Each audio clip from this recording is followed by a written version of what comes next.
Hello, everyone, and welcome back to the Love is Blind RHAP-Up. I'm Mary, and I'm back this week to talk about drop number 2 from Netflix's Love is Blind Season 5. That will be episode 5, 6, and 7 of this season. And of course, I'm here with my awesome co host, Aysha Welch. Aysha, how are you doing today? Hello, Mary. I am doing wonderful. This drop gave us a lot of drama, so I'm very excited to talk about it. A lot of drama packed into 3 little episodes. I had multiple people reach out to me and be like, "Ooh, have you gotten to episode 6 yet?" A lot of thoughts.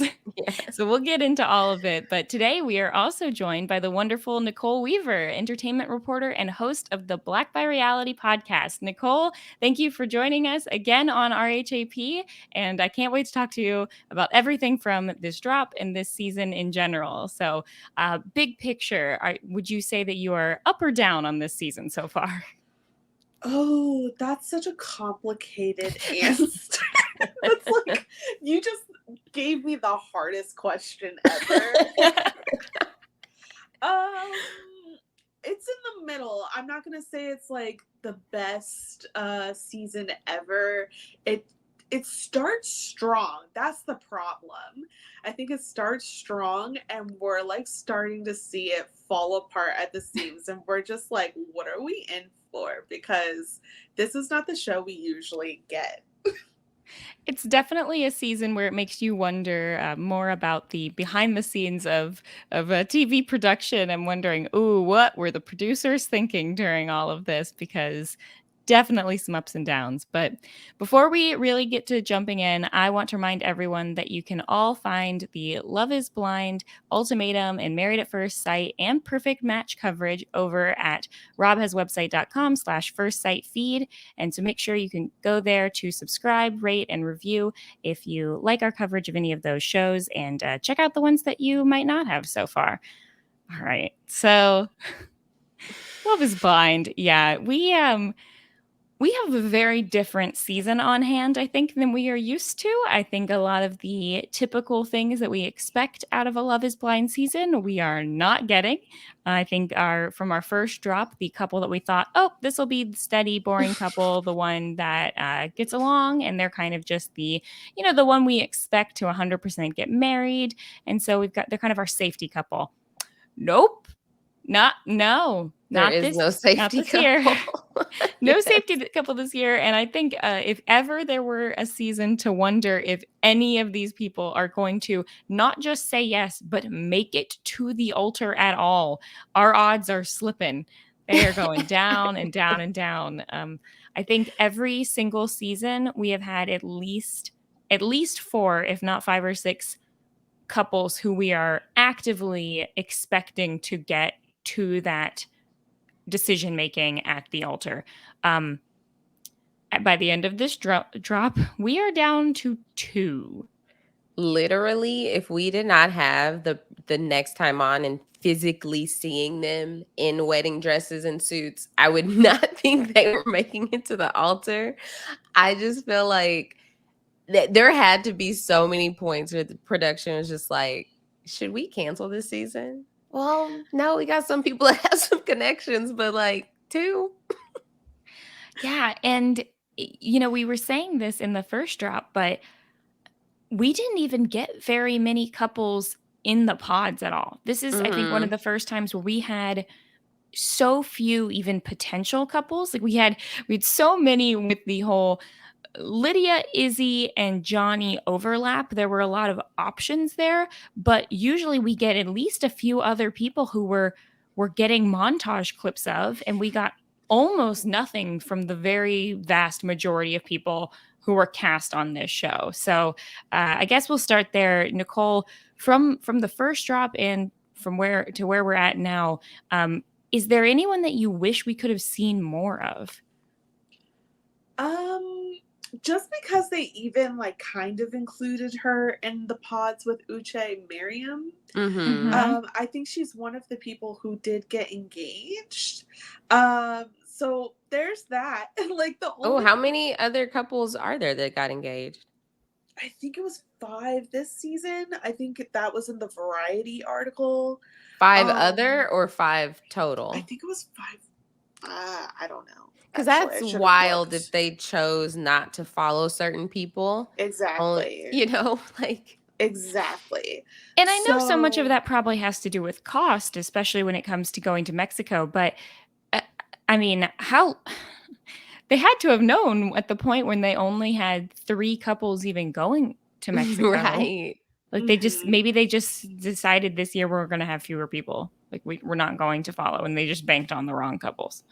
they banked on the wrong couples. Like I think they just got too blinded by the whole twist of Uche and Hmm. Lydia and just was like, well, this is so much history and stuff that we can make a meal out of, but then did not see like this could not be, there's no longevity. Like Yeah. Lydia burnt out Aaliyah in the pods. They should have separated them or something and kept like a watchful eye. But I basically wrote an article for Collider being like Uche and Lydia should have never gotten this far because I think they hurt the entire season.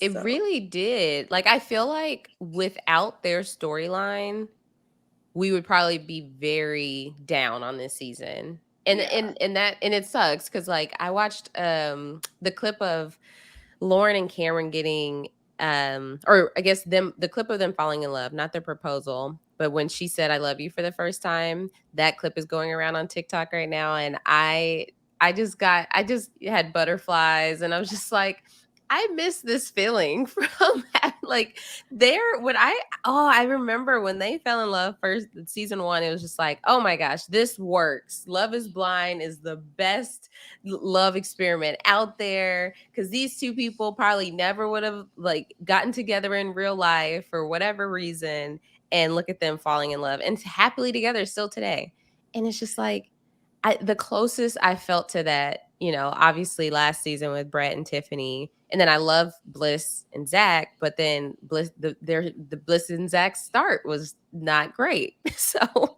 it's just like we've gotten fully away from that being the what people think about when they think about Love is Blind, and now it's just Mm-hmm. like, oh no, Love is Blind is a mess. Mm-hmm. Yeah, I yeah.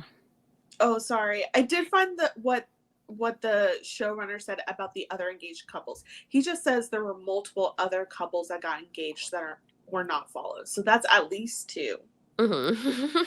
But the fact that we didn't even see them at all, pretty I much. Like know. Yeah. there was the one clip where I remember someone saying, "Oh, who's your number one? Mine's Miriam," and we never got to see anything from that. Yeah. I, Yeah. it's it's shocking because I think Love is Blind is having an identity crisis of trying to figure out what they want to be. I think a lot of people started liking the show because the concept is very the concept is what is interesting and what is Mhm. can cause drama I think in general having the idea of falling in love, getting engaged before you're meeting someone, and then even if you're not the most like electric, messy dating reality show kind of people, that there is going to be some inherent drama or awkwardness from meeting someone that you have fallen in love with and meeting them in person for the first time, doing a trial, marriage together, living together, and then having to say I do or not at the altar. I would say even the couples from all the seasons, the ones that we think are the sort of not most interesting people, there is some drama there. And you think back to season 1 and what was it, like Kenny and Kelly or something like that, Hmm. their names, Mhm. they weren't the most exciting people, but there was some drama there at the end with them just, with her saying no and all of that. And so I think we could still get that. I would like them to try and lean back into casting people who really do want to be there for marriage, not concentrating as much on trying to cast people for the mess, because that's fine. If you would like to do that, that's fine. But what you're going to get then is Is this? two couples, and you're going to have to be relying so high, so heavily on on the mess and the drama, and it's cyclical, so it's going to result in um people feeling like the show is just going to highlight messy relationships, and so the people who really do want to get married aren't going to apply it as heavily. And also because the people who maybe do want to get married and don't have as much drama know that even if they get on the show, they're probably not even going to be highlighted, because they're just going to be one of the couples who get engaged, and then because they don't even have the structure of the show to push them towards marriage, might not get married. I don't know that we've ever had one of those other couples who get engaged actually get married, which and actually stay lot. together. And it's like I don't know. Well, no, because we see Mexico, and obviously we would see other people filtered in if they did follow those stories and just chose not to put them on the show. But clearly they don't even follow them. They just choose not to. So maybe the producer like, well, and I not don't think getting married. I don't think they send them to Mexico. Like, I think those people, Right? Yeah, they're not there. They But make a decision at some point, and I wonder how that is. It's like you're mhm. on this show, you're thinking that your story is being told, and you're thinking you're out to go to Mexico and something like, yeah, actually, we've decided this season we're only going to take these 3. Yeah. It just seems like a wild choice. Like, Maybe that's I part don't of know. it. Maybe they're like, okay, you're gonna go through the pods. If you decide to propose, you will propose, and then you will have a meeting, and that is the decider if you're going to Mexico or not. And go it as a couple, and they're like, okay. They're like, no, not you. Because you would think that the drama helps, but that the show needs successful marriages to continue happening. Because if they Mhm. don't have successful couples, then why would anyone want to apply to be on the show? Yeah, I mean, and props to you for saying Kenny and Kelly. You could have said, Aysha, you get $2,000 right now if you can name that couple, and I would be out of $2,000. But yeah, let's get talk to it. about the first couple who, So yeah, we oh my gosh, I would almost say that this was like Kenny and Kelly were a very steady couple season 1 until they weren't. And similarly here for our first engaged couple, at least on the show, Taylor and JP, who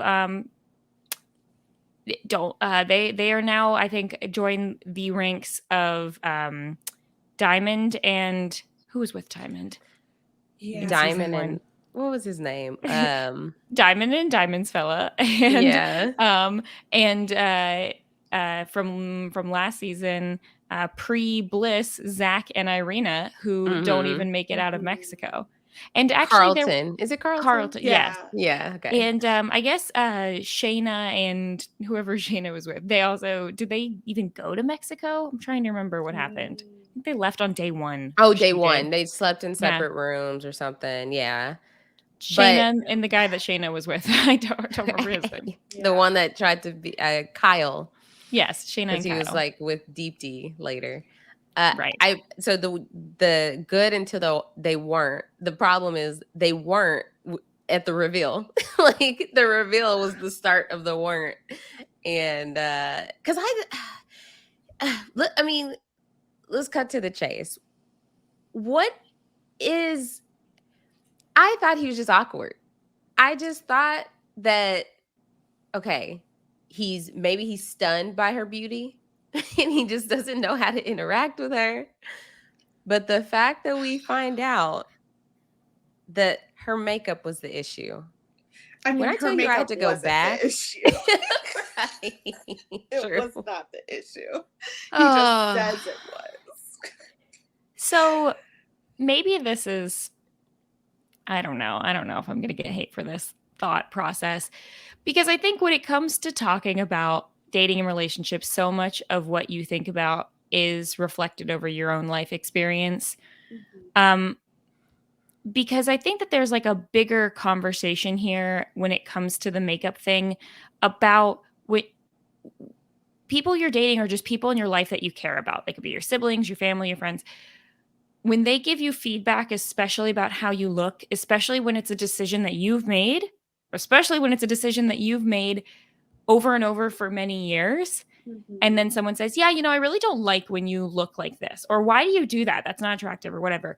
That can eat away at you, because like, let's say that you have particular decisions. So like I used to wear my eyeliner in a very particular way. And I remember my sister telling Same. me once, like, oh yeah, why do you do that? That doesn't even look good. And I had been doing it for years. And I was thinking, first off, it's like, hey, screw you. Like, this is how I like it. Like, do that. But even if you feel very confident and like satisfied in the way that you look and you're making these decisions for yourself and because you like them, it is going to, like, that feedback is going to eat away at you. And so while I think that it is perfectly fine for each person to have their own opinions about the things that they're attracted to and the things that they're interested in, there's a big difference between saying, like, yeah, you know what, actually though, I'm just personally not as attracted to someone who wears that makeup. Like, I think that is something, I think it looks good. I can see why you make that decision, but it's just not really doing it for me. There's a difference than that and telling someone, why are you doing this? You're putting on this fake face. It's fake. And Caked basically it doesn't on. even look good. It's caked on and you've got your huge eyelashes. And why are you even doing that when your bare face looks so much better? Yeah, I had a significant other tell me that my bare face also looked better. And I don't wear, like, I mean, I wear makeup every day, but it's not as much as some other people do. And even though part of me thought, oh, that's a compliment, like, I'm glad that you like me the way that I naturally look, when I clearly have some insecurities about that. Like, thank you for telling me that. But that basically what it's telling me is that I'm now not allowed to do anything different than that because it's actively something that you're telling me you don't like. Like, it's making me feel like um it's like the reverse of when you tell someone that you like that color on them and so they start to wear more of that color. It's like I start to feel like, okay, so now it makes me feel like if I'm ever going to wear makeup, then I'm doing it against you. And I know you Yeah. don't like it. Yeah. Well, he makes a value judgment on it, right? It's Yeah. not Mhm. just, oh, you wore makeup and it's just like not my preference. He says it was fake. It was Mhm. it was making me wonder, is this the rest of my life? And like it's such a misogynistic thing to throw at women who have a very different pressure in our society to for beauty standards, and to label her as fake when you've just already learned so much about like her as a human in the pods. Literally, yes. Oh, And that's the most annoying part. it's like and then he didn't even, bring up what his preference was before that. He just started treating her like she wasn't a human that was valuable enough to have a conversation with. And that's what really bugs me about these men who love calling women fake. It's like, but you're the fake one. If you treating another human being as like a human being just worthy of casual conversation. No one says you had to like sleep with her or act, just a casual conversation. How you doing? Like, what did your coffee taste like? No, like, that's the fake part, and you didn't even tell her until it really come to shove. And it's crazy because he didn't meet her beauty standards. If we remember, in the after they saw each other, she said, I would have approached him in the bar, like, because of his gap tooth, but that's stupid. I have met and like loved this person. This is a reminder, women, don't actually settle when it comes to your own beauty standards, because these men don't care and will treat you like trash for the littlest thing. And So And I think that can go, obviously this is not like exclusive to things that men say to women. Like, I there are plenty of women who will tell their significant others who are men, like, yeah, I really hate when you have facial hair, or I want you to have facial hair, and not taking Lydia, into consideration yeah, and not taking into consideration what maybe they like. And I think that there's a fine line, there's a compromise here. And I think part of that is when you're dating someone, and if you have opinions that are small things about the way that the other person looks, there are things that you like, preferences, whatever. There's probably a middle ground in a way that you can kind of reach some of that, that's less accusatory and less like value judgmenty, like you were saying, because I think that we probably all been guilty of looking at a person and going, oh man, they would just look so much better if they wore a little less makeup, or like why are they doing this every day, or ooh, picturing yourself hugging them and coming away with makeup on your clothes, right? Like he said, like I'm sure that we've all had that thought in the back of our head from one time or another. But or even if it's not as negative, but just like, wow, that must take a lot of time. Like I wish I had that amount of time to do my hair like that or my face like that or whatever. We all do make these judgments, but there's a way to talk about these things with kindness and with support, and not in such an accusatory way.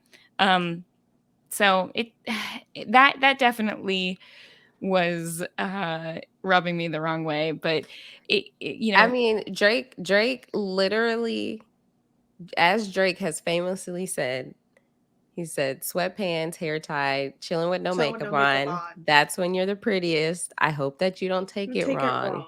He knew that it could be misconstrued as a knock if he said this. JP, however, thought it was a compliment. He's like, 99% of women would be like, where'd you get that from? What women are telling you this? First of all, the way that I do my makeup is not for you. We don't put on our makeup thinking, okay, what is this person gonna think? What is this person gonna think? What is this person gonna think? We put our makeup on and it's like, I like what I see now moving forward, right? And so it's like, for him to have the audacity to not only state it in this way, that just the delivery was off. He could have easily told her, I find you the most beautiful with no makeup, and not did that. Like, all of the add-on was what was the most hurtful part, it seemed like, in that conversation, because it's like, okay, now I'm all of a sudden fake just because I want to enhance my features through makeup. And like, for her to have to feel like she had to justify it, like, all women, like a lot of women do this. Girl, even if you were the only woman in the world who wore makeup every day, that is not a reason for him to treat you in this way, to just not even engage in conversation just because he was turned off from the initial meeting.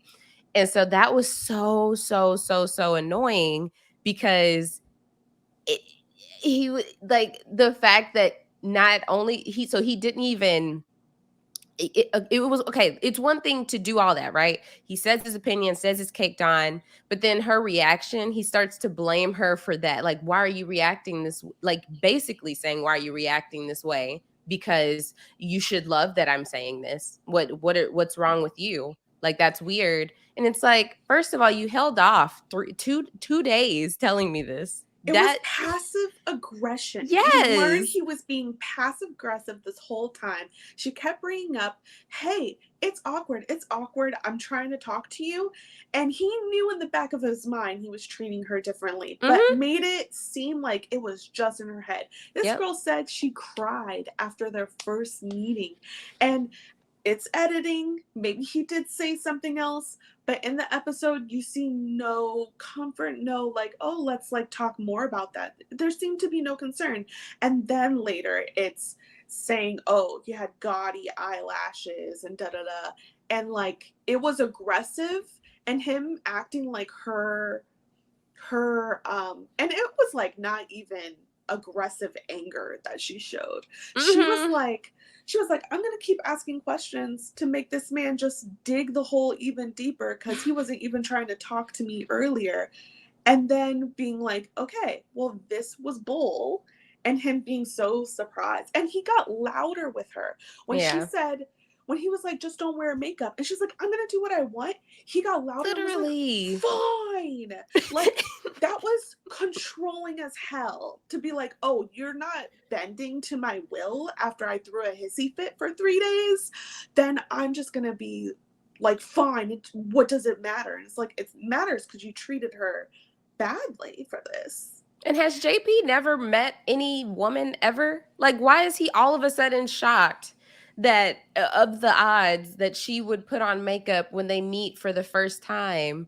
Like, we have had a situation like this on Married at First Sight, where a girl or a guy did not like the makeup of his bride, he like when he finally saw her on the wedding night with like her dress off and with clothes on and no makeup, he was like, and then her hair was like wavy because it wasn't all done up. He's like, okay. He's like, I like this. This is what I wanted to see. They didn't work out because that was his thing. He's like, I feel like when you put on makeup, it's just like, but he was like more into like walk bare feet, like hippie style type of like attire or whatever. And so it was like, if you are that particular about how your partner looks, you should not be on a dating show. Because it's usually not about makeup.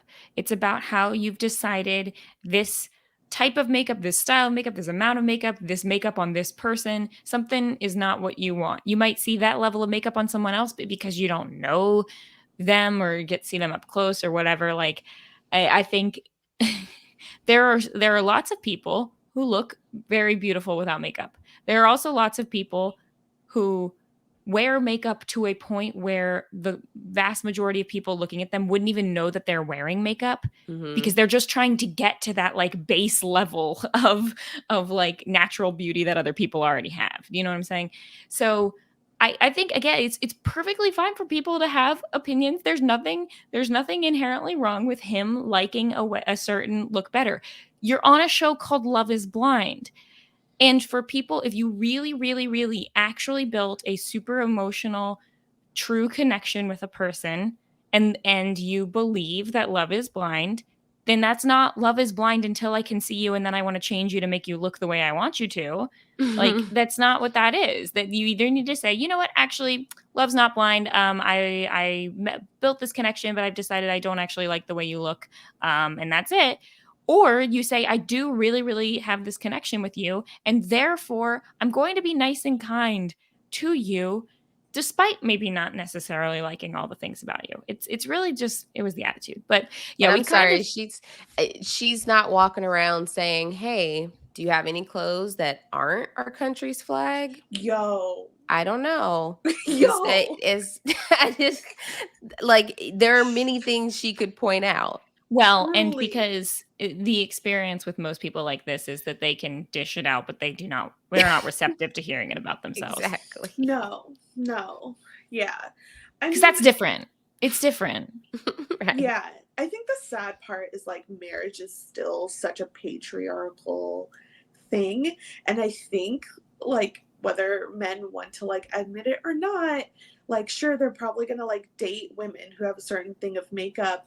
But when it comes to the wedding day and marriage, it truly is like the assumption is just the woman is going to bend to them. Like there's still a little like ownership of the bride that I think is going on there. And he totally expected that Taylor was just not going to wear makeup anymore. He And said, that's just don't, what you said when he said, just don't wear it. Why would you think that's an option? Just because you want it? Oh, that was so annoying. It's not like a his teenager wife. who has Why tried would she? makeup for the first time. Like this Yeah, is a grown woman who exactly. clearly has cultivated this look and likes this look as well. Yeah. So I think that's just the expectation, and it's wild. It's 2023. Like the men have to really reassess of what they think marriage is, and it's really not like you're purchasing this woman. Right. Yeah. Ugh. Yeah. And we kind of skirted all around it, but a lot of this, we find out supposedly from him that it has to do with the makeup, and that's why. But the way that he has decided to convey this to her is from the second they met, it's like he can't talk to her. He smiles at her, he looks at her, he placates her when she tries to talk about deepening the conversation, talking about her fears, about where they're at, talking about how it feels difficult to communicate with him. He's just like, "Oh, well, it's fine. It'll get better. Oh, we're trying. He Oh, well, says, don't "Don't worry. give I'm up here. on me. Don't give up on me." Give It's up like, on me." show me that you're interested. And she and as a talker myself, I completely identified with the way that she was saying, I can't be the one to carry a conversation and be the one to, start every conversation for the rest of my life. Like I'm fine with people who are quieter or shy, but that doesn't mean that they shouldn't have any ability to talk back. That's not a partnership. That's not a relationship. And he just seemed very, if someone is telling you, hey, this is a thing that I feel like we're not at the right place about, telling someone, oh, it's fine, it'll get better, or we'll keep trying.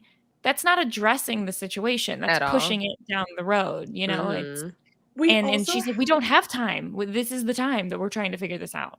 totally.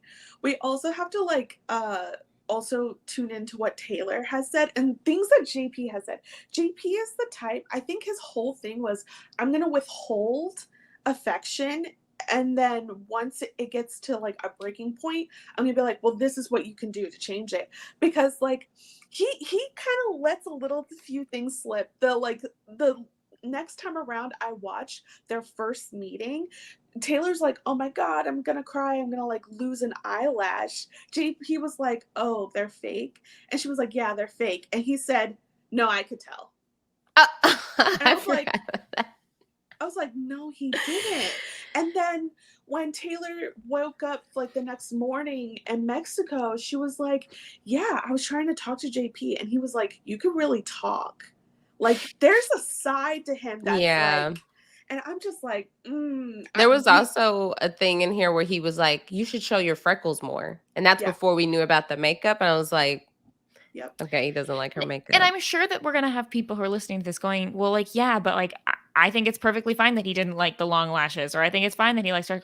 Yeah, it's fine that he can have those things. I'm talking about, it's all about if you like someone, though, that's not going to be the deal breaker, and you're not going to try to change the way they look in such a negative way also.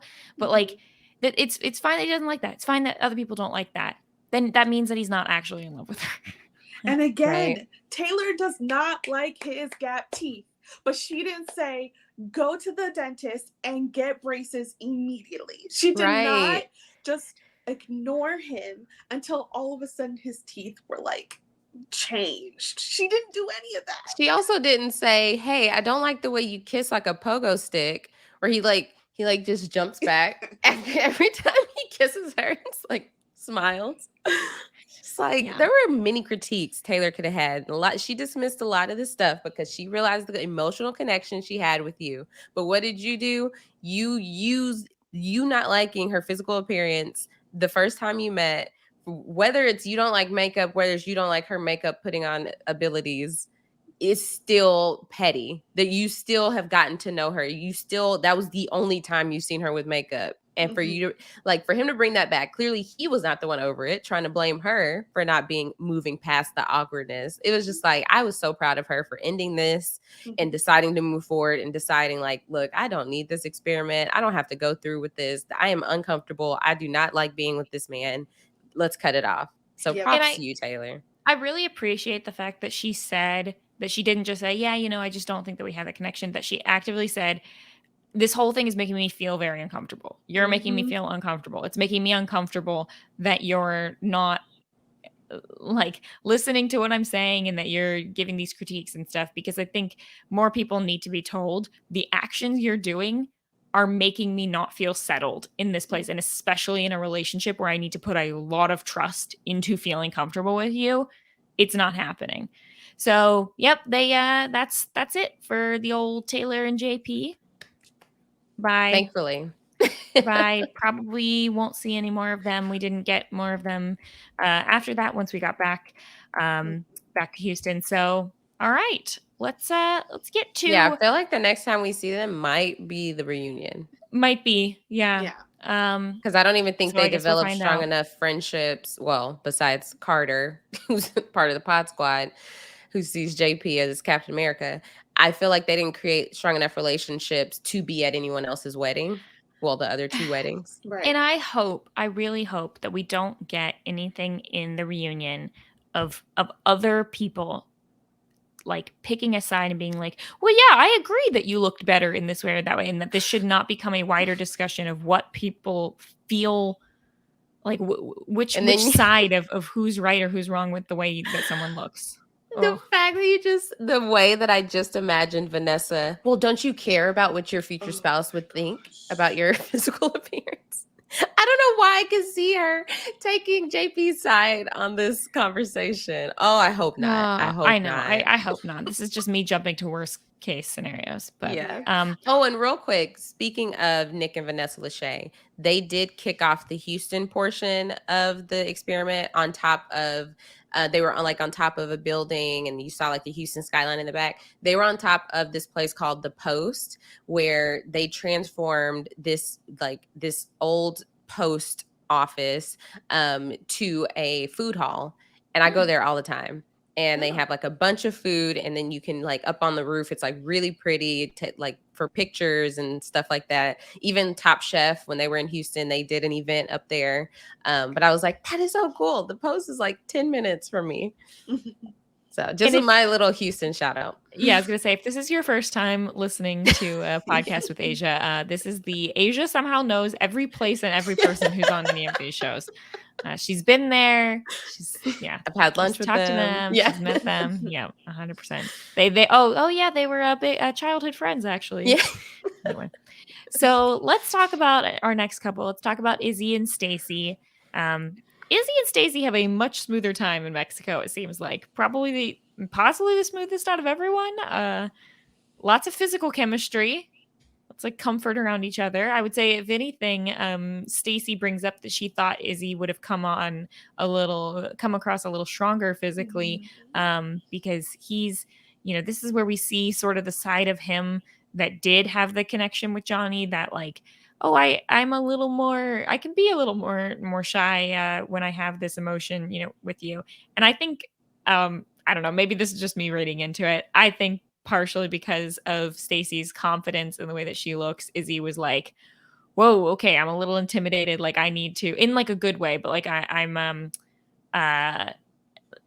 guess I don't know that Izzy 100% instantly felt like the one who was going to be able to sort of dictate the terms of their physical relationship. Is that, you know what I'm saying? Yeah, I think, Izzy really likes Stacy, and he's nervous, which is like what you want as a woman. I think if you're that was a much better way of saying whatever I tried to just get across. Yes. You want your man to be a little scared of you, scared to lose you, just a little in a healthy way, I think.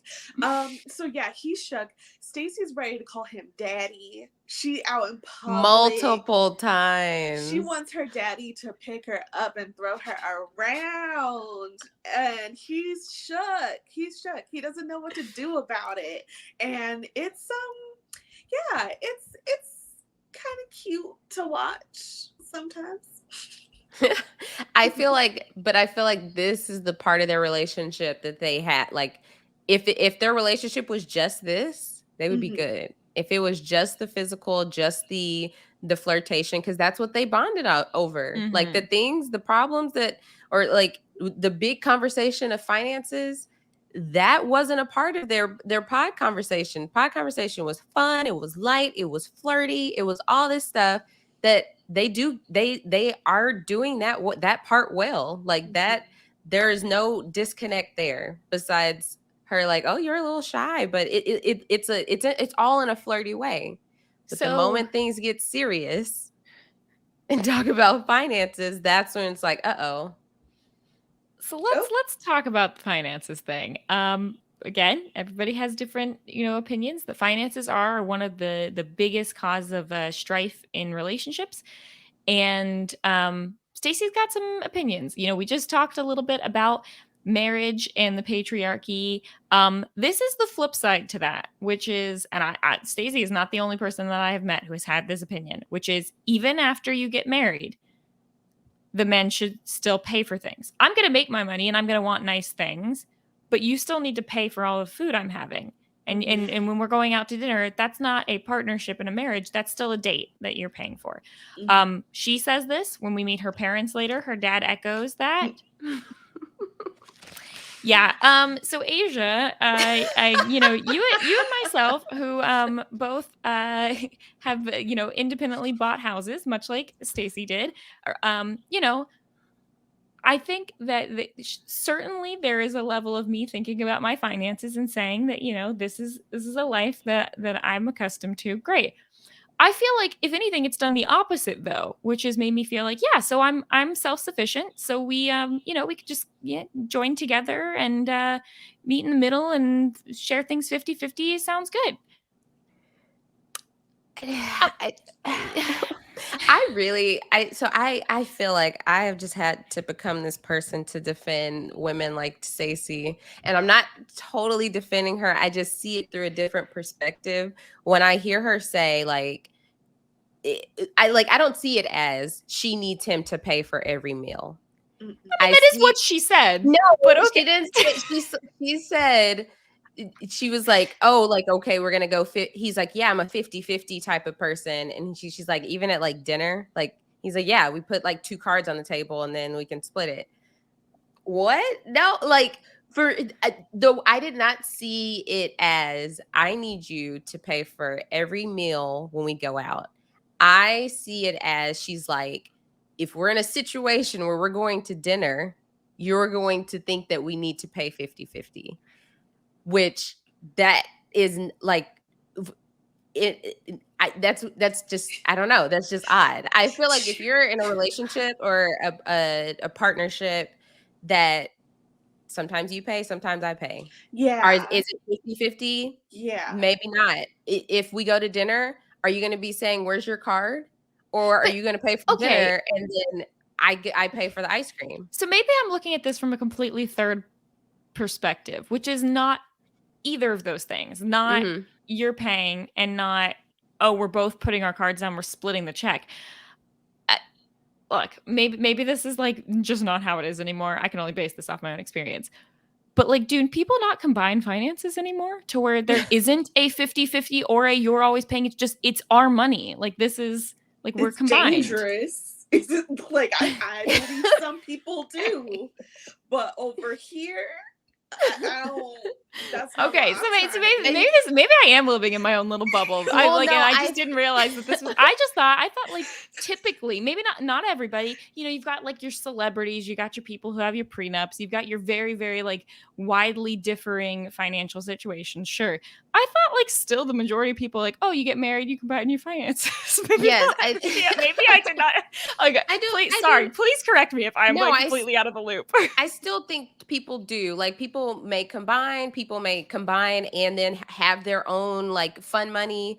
I do think that is a concept. I think right now they're still like they're newly engaged. Like they're not completely in this mindset of we have shared finances. She's thinking of as we get acclimated to each other, how are we going to exist when going out and doing things? I don't even think she's thinking of like, okay, once we're all on the same account, like once we're both on the same account or whatever. I think she's thinking like because she even equates it like, oh, so when you're dating someone, like this is what we're would talking do. About courting, yeah. Okay. And so I'm like, that's okay. Yes, that's different. I'm jumping. My mind was jumping into like, so when we're married for the rest of our life, right, I'm gonna need you to pay for all the dinners. That's where I thought this was going, and I was like, wait, but you're clearly self-sufficient. You bought a house, like you see, I think it's clearly like if it's like, okay, hey, I'm gonna take you out on a date, like this is date night, and this is like, because she's thinking like, wait, this is what you like if we were to meet in the real world, this is what you would do. Gotcha. But because that's where I was a little turned off was him saying, yeah, we just put both of our cards on the table. That's a completely different mindset than what she was saying with like, wait, 50-50 even at dinner. Because I'm thinking like I'm so like I'm happy in like in my relationship where we aren't going tit for tat. It's like if I have an idea to treat him to something, I get it. Or if he's taking me to dinner, like it's just like it's not like a wait, you paid last time, so I pay this time. So it's like it's a good balance. But if it were like if we were at dinner and all of a sudden it was, where's your card? We're doing 50-50 on this one, I'd be like, whoa, that's different. Gotcha. That's a little different. And I think there's so many things to talk about, because let's talk about the elephant in the room. Stacy and Izzy are so obviously from different classes. Yes. Mhm. And that's actually one of the biggest hurdles when it comes to relationships, like not race, not age, like any of that. It's literally class, because we don't see how much class actually really does affect our mindset and everything. And it's so obvious that Stacy does attribute like love and care to money in a way, because that's how her father has like taken care of her, and obviously her father loves her. So I think, and she has also brought up that people have come into her life assuming that her father or her would take care of things, because like, as you say, Mary, she's self-sufficient. I think her whole thing is, just because I am doesn't mean I should. And okay. I think she's also probably going to be looking at that of like, yeah, I think it's 2023, sure, but it's like, still, I think it's just, what's the care going on in this relationship that she's trying to look out for. And yeah, and I'm always gonna say, if you come into a relationship with a house or anything, ladies, get a prenup. But yeah, I think that's just something that's very much on her mind, of just like, yeah, I am coming into this relationship with a lot, but just because I am doesn't mean like I should be the one giving more. I think she wants a specific kind of care from a man. And I understand, like, when they go to his apartment and they see that he's only got Paper disposable plates. okay. And Solo cups. I'm sorry. That's absurd. And it's not like that I'm above ever eating on disposable plates. No, that's fine. It's the fact that you don't even have a set. And I'm not saying that you need to go out and buy the nicest one. You could go to Goodwill and buy a set for $1. Like, just have some. I don't know. Anyway, whatever. You do you. Yeah, I as think an option. it was weird that he didn't think it was weird. If he was like, yeah, you know what? I know this is a little kooky, this is a little weird, but it's gonna be great when we get together, and then we'll have your stuff, and then like, oh look, it's great, whatever. I rarely eat at home. It hasn't been a priority for me. I haven't, found the time to look for that. Just say that, but don't try to be like, yeah, no, I didn't think it was that weird. No, it's weird. It's weird. And it's weird that they're in the cabinet. I don't know why. Anyway. He's allergic to doing dishes. Can we just say that? That's what it is. That man doesn't want to do dishes. And honestly, as someone who like lives alone, you can be your most trifling self living alone. And that's kind of one of the beauties of living alone. And he said, why do dishes? Why spend any of my time in life doing dishes? And it's like, if you saw that and you hear him trying to convince you that it's not that odd, like, I can see where she would think, I don't want to change my standard of living because of like what you've decided that you want, like that you're okay with. Like, this is what I've become accustomed to. The part that I'm a little iffy on is the like, this is what I've become accustomed to, but since we're in a relationship, I no longer want to have to pay for this. I want you to have to come in and pay for this. Like, that's where the compromise has to come in, I think. Like, I think it's fine for her to like a style of living and that she can provide that, and so they're going to share that. Like, I think that's perfectly fine. I think it's a little bit where you have to think about the upbringing, the class, like you're saying, Nicole, and think of like, if he's never been used to this, it's going to take a little bit for us to figure out what the priorities are. If his priorities have been having food, having a comfortable place to live, then yeah, flying first class is going to be a little bit of a jump for him to think about. And you have to be like receptive to that as well. And I think that it's a lot for someone to come into a relationship and be like, yeah, you've never been used to this before. You've never had this luxury, but this is what I expect. And I expect you to now provide it for me. Like, that's a conversation. Yeah. I will say didn't have a passport until recently. Yeah. Like, there's so many big gaps in their experiences, and like the conversation over the paper plates And solo cups no longer became about paper plates and solo cups. Right. It became for Stacy, like, but don't you love me? Why would you not serve me a meal on a better thing? Then it became, oh my God, this guy like doesn't love me. Where he's like, if you loved me, then why would you complain about a meal I am giving you? And that right there, that's two different perspectives on life that is so far from each other. It's gonna be really hard for them to like feel loved by each other. Yeah. Yes. They had those drastically different perspectives too on the little lost and found drawer he had. Yep. Like he's thinking, okay, I'm bringing her here. I don't want to change anything. I want her to see just who I am authentically. Where she's like, you knew I was coming. Why wouldn't you throw this stuff out? Like that should have been you making the impression, not, oh, I'm getting to see, the bobby pins that you have left behind. Which is like, I can honestly see, well, I can mostly see her side. Like you want to get rid, like you're wanting to rid yourself of like these past relationships to start new. You don't want it to be a reminder, where he wasn't thinking like, oh, this is not going to be a reminder. This is just, she's going to see how I live now. That's it. Like I didn't have to get rid of anything because I'm being open and transparent. I'm being so open and transparent that I didn't have to throw anything away. Where she's like, I deleted pictures.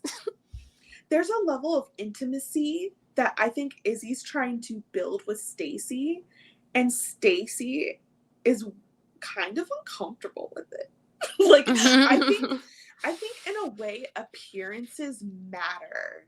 And she's like, why are you so comfortable showing me like these trash like not trash for her? It's like not the best. She believes Izzy needs to put his best foot forward with her if he truly cares about what she thinks of him. And he's thinking, we're at the level where we love each other, where I shouldn't have to be worried that you would judge me for this. Yeah. And it's wild. Again, it's like they're on completely different planets of what intimacy means. And I think it's giving a little, like I said this on my podcast, it's like Stacy's giving WASP. Stacy is giving rich family who probably don't actually talk about the nitty, like the unseemingly things. Izzy is Mexican. Izzy, like, I think comes from a single parent household. Did he say that? I don't know. I'm not sure if he did. I don't know. He never talks about his father, and he talks about his mom. So that's like what I'm coming from. It's just very different, I think, of the worlds that they're in. Yeah, I was curious what her dad did, and it looks like he's an oil broker. Oh, Lord. So yes, in Houston. Yeah, he's we never got a wide shot of his house, but I can imagine it's humongous. But I do want to clarify that with the HVAC conversation, that's something they would handle when they're married. Which, to your point, Mary, if they have shared money, it wouldn't be I'm putting in 10,000, you're putting in 10,000. It's like, obviously, you know each other's financial situations. You figure out how to approach it from there. That should not be like for her, because she's just trying to see, like, at that point, it was like she was trying to see if he would have the money to cover something like that. When it's like, girl, if he's taking care of the HVAC, y'all are married. Y'all aren't just like shacking up. Well, that's what I was saying. I was a little confused there of like, wait, so you bought a house, but you're expecting him without combined finances for him to pay for the HVAC stuff? I don't know. Look, I honestly didn't want to talk about that part because I'm very stressed about my HVAC, and like at any second, who knows what could happen, and I don't want to have to drop $20,000 to fix my HVAC. So yeah, I think Stacy asked, what will we do in that situation? And Izzy's the one that's like, we can go 50-50. So yeah, I don't know. The finances thing, it's all extremely hypothetical when I talk about it because living that single life. You know what? I have I have plates, but you know what? Here's the thing. This is where I have to check my own privilege because my plates were given to me, hand me down from my grandmother. So I didn't actually buy my own plates. So maybe I'd be living off of plastic or paper plates if I wasn't given those. So I don't know. See, I've had the same plates from Walmart for years, Yeah. almost like 10 years at this point. It's probably time to replace them, but I have hey, pieces they're from solid 3 plates. different sets. They Yeah. don't match. Stacy would Yeah. probably not approve of my plates either. So that's Probably okay. not.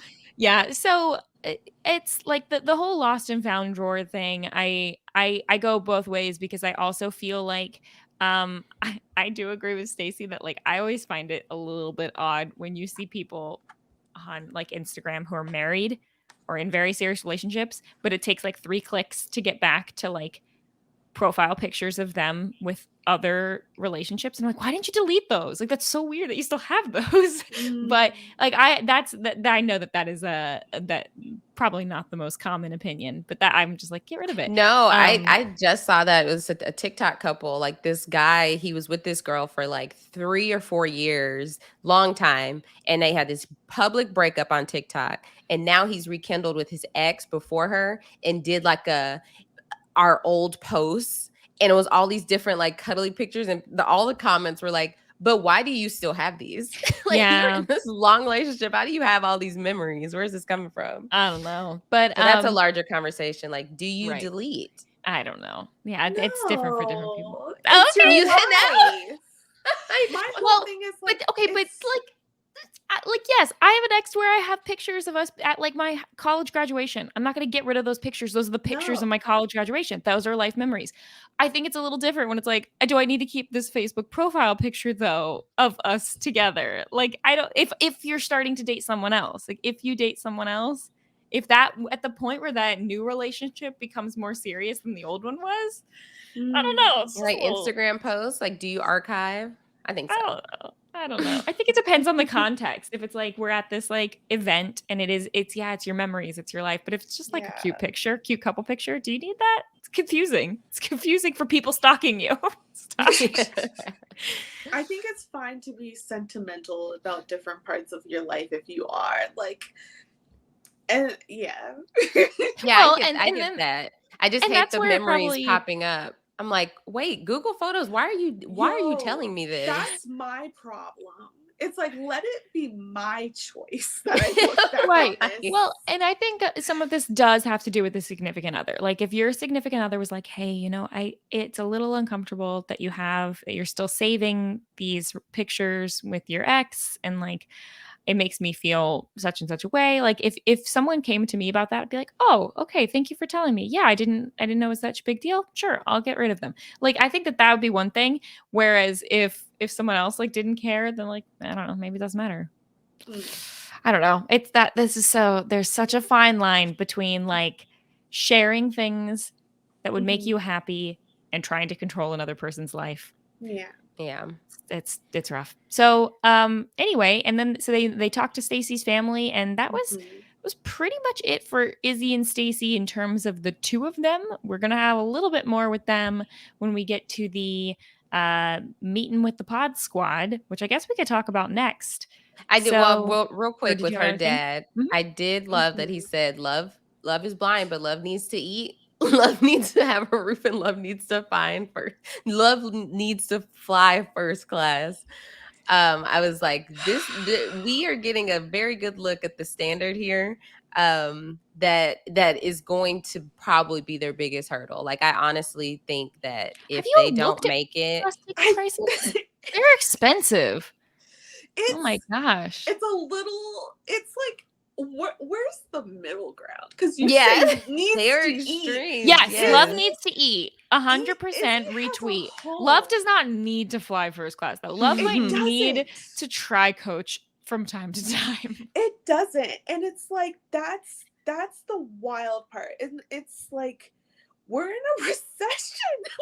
You know where love really thrives? When you have to take a 12-hour Greyhound together. That's when love thrives. You know what? Sometimes it's easy for love to be happy in first class, but sometimes you got to test your limits on the roads, you know? Yes. Oh my God. I just, I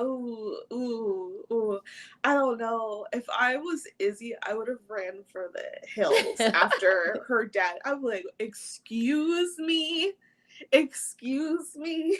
Especially when it seems like Stacy is like a daddy's girl. Like these are the shoes you're feeling. Here's the thing he said. He said, I'm talking to you about what's going on with you financially, because if you're not able to do, then it's on me. Which, like, that's the take that a lot of fathers do have. But that's like also kind of like, it's giving patriarchy. He's literally like, I'm giving you my daughter, but if you don't take care of her, then it's like back on me. And it's like, husbands are husbands. Husbands should not be like daddy's replacement. Like it's a wild part of like the patriarchy that we're kind of seeing in that conversation. Well, and daddy, your daughter is grown up and has a job. It's not on you anymore. If she can't afford first class herself to go to France, then maybe she's in coach while daddy and his oil money's in first class. Like maybe that's some tough love that she can take on. I don't know.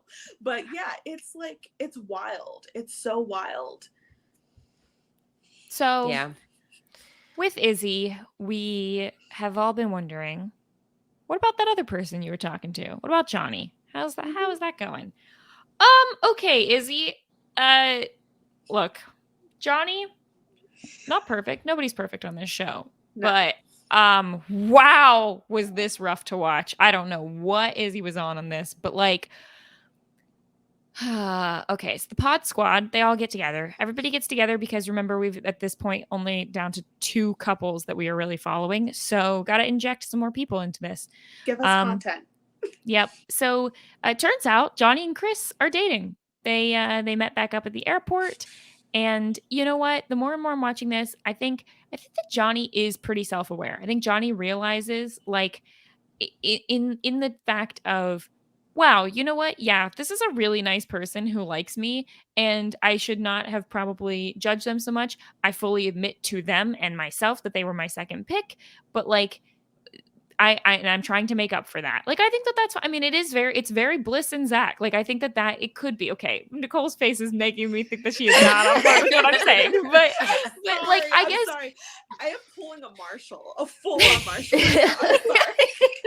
I guess I was saying, like, I don't think that there's anything wrong in realizing that, like, the type of person that you might be attracted to is not what you actually need in a relationship. And I think if that's the kind of thing that Johnny is coming to terms with, of like, wow, this is a really nice person, and maybe this is actually totally what I need. That's one thing. There's another thing to be like, wow, this is a really nice person, and I'm going to just rebound with them because I'm sad. Like, that's different. And I don't know where it is, but I'm giving her the benefit of the doubt. Okay, go off, Nicole. What did you think? So my thing is, I think Johnny's barely self-aware. Like, barely. Like, she's at the very start of like, I'm gonna go to therapy because I know something is happening, but I don't really know what. Like, and I think the telltale sign was her telling both of these men the same thing, that she was repeating a pattern, but it was so clear that she didn't know what the pattern was. Is it the pattern that I am dating people who cannot return these feelings for me, or is it the pattern that actually maybe the whole entire pattern is both. Maybe the pattern is I pick the person who's not going to return the feelings for me, then I feel bad, and then I have a pattern of rebounding with someone who I find is boring and then I'm like, okay, this will make it all feel better. And in the end, really it is like, just Johnny, don't settle. You can find someone who excites you and all of those things, but is also safe. There is a middle ground. It doesn't have to be either or. So yeah, and I think for the whole like Bliss and Zach, and I've seen like one TikTok creator be like, you know, the viewers of Love is Blind are misogynistic. There's always a woman that they go after every season. And I agree, that certainly happens, but I think that person was also comparing the whole, well, we forgave Zach for like doubling black back to Bliss, but we're giving Johnny all this guff. My thing with like Bliss and Zach in the pods is that it was so obvious that he wanted to pick Bliss, Right. but he felt, I forgot what it was that she said to him. It was about family, I think, and he felt like he couldn't measure up to what she wanted, so he was going to go with the other choice. And it was just, I feel like, so evident by the edit, by how he acted when he got back with Bliss. He always wanted Bliss. It was something in him that he was scared of not being good enough for her, which, I mean, there's rom-coms based on that shit, so we also eat that shit up. Now, for the whole Johnny thing, that's not how she was acting. Like, Zach never downed Bliss for anything by not choosing her, but she called Chris to his face boring, and he was like, wait a minute, I got some self-esteem here, I'm not boring, what are you talking about? And I'm just like, yo, Johnny, like, and like, I feel like she's still possibly repeating a pattern, because when she talks about, oh, well, I got back with Chris and everything's great, she brings up her mom saying, well, my mom loves him. And like, she said at the beginning of the season, my mom told me maybe you're not meant to be in a relationship. Getting her mom's approval in that way is important to her. I just think we like, and this is just my perspective, but I'm like, Johnny, this didn't need to happen. She's not the worst person in the world, no, but also it's like, this is messy, and I think it's like reasonable for us to be like, girl, your shit is messy. Yeah, I think it is, and I think that no one's perfect here. I think the main thing is it's all going to come down to like what ends up happening. Like if we find out a year later Chris and Johnny really happy, really perfect together, everything went great, then like yeah, then she was right to try to make this work with him. If we find out that no, this was in fact her still not being sure what she wanting, trying to listen to what everyone else is saying that she wants, then yeah, that's different. So we have to be a little results oriented with this. Like we don't know how it's going to go yet. But even with the results, she literally married someone she said Yeah, was that's not true. in love with. And that's why true. Izzy was like, that's a high risk. Like, Yeah. it just all takes self-work. That's all. Promoting self-work, you know?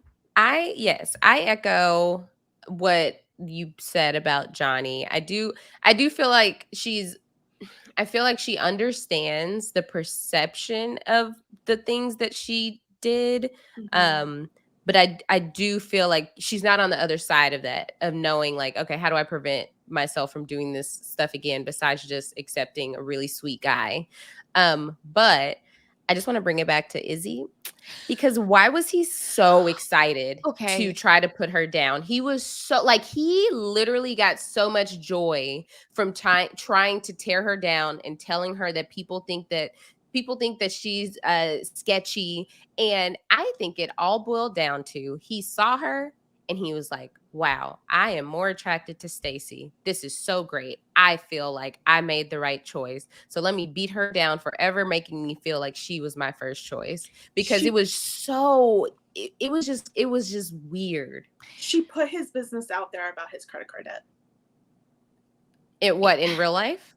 In the pods, in the episode. After when she was like, when she said he just signed a lease and all this stuff. I think yeah, this is definitely like and this is where I'm 100% not team Johnny, is that the attitude that she had in the pods of after he didn't pick her and after finding out that she was no longer his number one, that he was leaning towards Stacy, her instinct was to insult Stacy, insult any potential relationship that they could have, downplay it, say that he's picked wrong, that they're not going to be happy together.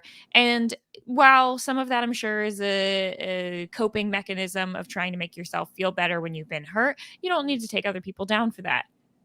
Right back at you, Izzy. You are happy. That's great. Be happy, be above it. You don't need to tear someone down who's clearly already been hurt by you and try to, like, I think this was Izzy trying to double down on making himself feel like he made the right decision.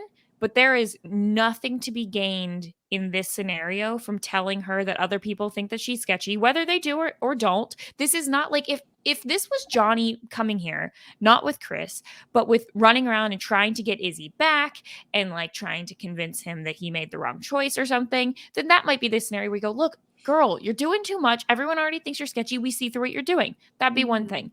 But it's not. She's coming in kind of minding her own business. He wants to talk to her. She tries to get out of the conversation. We see this twice with 2 conversations here, and then we see it again with Lydia and Uche. But twice, people try to get out of the conversation, say, I don't need to be berated by you. Actually, I can walk away from this. And they start shouting, "Wow, look at you walking away! Wow, this is what you always do. See, you're so immature." And it's like, yeah. That was rough. It was hard to watch. He was acting like it was like, what? I'm trying to think of the name. Mark, who was he with season 1? Mark and what was that girl's name? The one that really wanted Barnett? Jessica. He was acting like this was Jessica energy. Yes. And he wanted that Jessica energy because we see it twice. He talks to Lydia, and Lydia's like, I don't care. What are you doing? Yeah. Like, he's talking to Lydia as if she's trying. He's like, I know I was, you were considering me. And like, that was a conversation I didn't even think needed to be had at all, besides meeting, like, hi, nice to meet you. Yeah. Because it was so unnecessary. I was back in Mexico, she didn't care. When Izzy tried, he was like, and I think she tried to break in at one point and be like, yeah, look, I was kind of wrong about our connection. I'm fine. I'm happy with Milton. And he's like, hold on. Let me tell you though, my whole story so that I can let you know why I didn't like you. Yes. It's like very unnecessary. It's like, we don't need this. I kind of wonder if he is more vulnerable to the producers. Because like, let's be honest, the producers want the exes in the pods to have some kind of conflict or confrontation.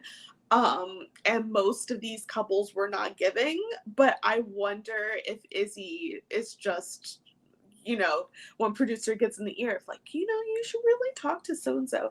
And he's just like, okay, I'm doing it. Like, this is the role. But yeah, I think for how Izzy handled the Johnny thing, it was either he needed to be very explicit about how she hurt him, or say nothing at all. Because I really do think what she said about him having bad credit was like, probably really hurt him. Like, obviously he's having these conversations with Stacey about finances. He's probably worried like how that might come back to Stacey, but like, he's so embarrassed about it that he doesn't want to bring it up. So instead he's like, you're sketchy. People are saying this and this and this. He needed to either just say what he actually meant, and whether Johnny decides to apologize or not, like, And I think in this scenario especially, it's that, much like with the makeup thing, it's that this is him saying other people are saying this too, is the twist of the knife of, it's not just I have this thought about you, or that you're being this way to me, or I'm upset with something that you said or did with me, that this is no longer a you and me problem. I just want you to know everyone else feels this way, and that you need to go walk back out there knowing that other people are talking about you behind your back. And it's like, that's just, it's unnecessary in this scenario. There are definitely times when you need to like intervention somebody and inform them that it's not just a thing between the two of you, but that there are other people involved and you're not the only one. You need backup in your opinion, basically. But this is not that case. And then to follow it up by going to Stacey and it's like, yeah, I totally railed her. I called her out on everything. I'm so grateful for our relationship. Like, being here and like seeing that, I'm so grateful for you. And Stacey was like, great. Why did you feel the need to do this? Like, right. He's like, I'm just tired of the lies. She's like, what did he lie? What did she lie about? Saying I'm sketchy. Oh, that's it? Yeah. I was like, Izzy, clearly you need to calm down. Stacey is showing you right now that you are overreacting. I don't know why he was so riled up Yo, he Because was Stacey was so probably thinking, disappointed. He was yes. so disappointed in Stacey at that moment. He's like, oh, I don't have her. Well, and Stacey was probably thinking right then, like, okay, so wait, clearly there are some feelings here because it's Yeah. like with Barnett and Jessica.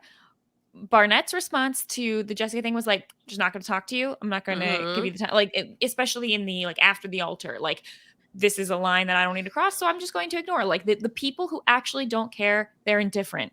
When you're getting Yes. fiery passion, it's because you care. And Stacey's like, Yeah. well, why do you care? Why do you care? Right? Like, what's this energy? Yeah, what is this? Please stop, because I don't like it. So still got two more couples to talk about here, or couples in massive air quotes, or at least one of them. So one person who was absent from the Pod Squad meetup was Aaliyah, but we do actually start the episode off with the fallout from the very end of the previous episode, which was when Aaliyah left. She left. She was not okay with the whole Uche and Lydia situation. But we're going to actually have a phone call facilitated by production between Uche and Aaliyah. Thank you for production for at least seemingly giving Aaliyah an out to not take this phone call. She didn't want to, but she does. They talk. And Aaliyah says that she still loves him, but she felt smothered by Lydia. This is where we get the clip that we had from the preseason of why did you let something a random girl say basically get in between us and affect us. I think with these two, at least the way they're editing it, they're just not communicating like the situation. It's like Aaliyah saying, I don't need this drama in between our relationship, and this drama is making me not be able to just concentrate on our relationship. Like this, all the factors here, and I am sketched out by why is Lydia even here on this show with you? Why are you making me feel so certain ways about decisions I made in the past, but not taking your own responsibility?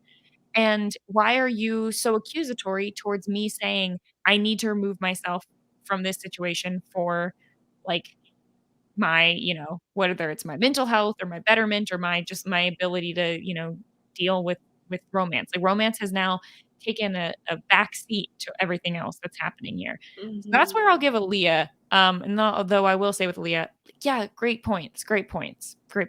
So end it there. Stop. Then no more. No more. Don't talk to him anymore. Be done. Be done with it.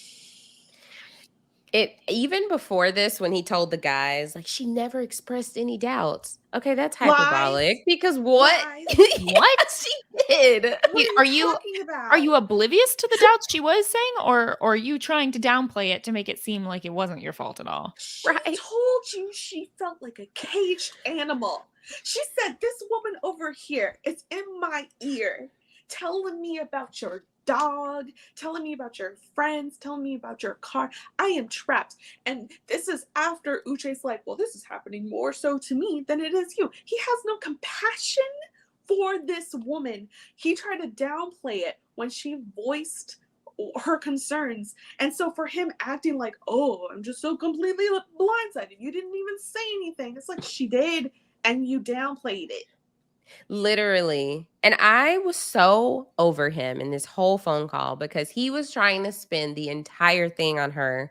Like, this, why would you leave? If you love me, you would. If you can't be in the same room as one of my exes, we can't even get to marriage. Like the same room thing. Yes. Like, first of all, if I'm in the same room with one of your exes, okay, that's a rare thing. Okay, that has to happen. But is your ex also telling me about how much your dog gets excited? What's your favorite color? Like that is overboard. That's not just existing in a world with your ex. And it was just like so annoying how he was able, like, she took the power in her own hands, left. Good for you, Aaliyah. And then for him to get on the phone, he's like, I need this power back. I need her to realize what she's done to me because this happened to me. And you just let this random girl, your ex, who is also in this experiment when like thousands of people applied for this, but your ex is here. So if this is not some random girl, what are you talking about? Oh, it was so infuriating that he was just getting this moment to just yell and try to make her feel bad for choosing herself. And he called her selfish. She. Ooh, You weren't thinking about me and how you leaving affected me. You're right. I wasn't, because we're not a thing right now. Yeah, We're I was not thinking at about that me. point. We're not engaged. I'm still an individual in this. Why are The you not way- thinking about me, huh? The way I would. Like Aaliyah's too nice. So Aaliyah's too yes, nice. that's what And this all boils down to. I am so upset how nice Aaliyah is, because like, wow, She could yeah, have went off on him. she could have, and instead she's sitting here crying, talking about how much she loves him. Is like, girl, I need to know what your sign is, but you need some more fire. You don't have enough fire sign for me, because this Aquarius is running circles around you right now. Like, oh my gosh. He just, and that's the thing that really gets me, is that she's so apologetic, like more so than she needs to be, and he just keeps going. There's no stop, and he's like, I just never want to talk to her again. It's like, how is this how did we get here? And that's him trying to take the power back by saying, okay, she didn't even write me a letter. She just left without saying anything. Now I'm not going to talk to her anymore. It's like, okay, Uche, really? Cut to scene with y'all at lunch. Like, get out of here. Yeah, totally. And it's like, okay, Uche, like, let's keep our story straight. How capable is Lydia? Because either Lydia's so capable that she can follow you here, she's stalked you, and like, then you're still downing Aaliyah for not just taking that, or Lydia is such a good person. Like, why everything should be fine? How could you just run just for hanging out with like Lydia? It's like, he flip-flops. It's very convenient. And it's like, yeah, if she's a supposed person who's following you around and stuff, how do you not then have more sympathy for Aaliyah, knowing if she's capable, what she's capable of anything? of, yeah. And it's like, you're sketchy, Uche. Yeah.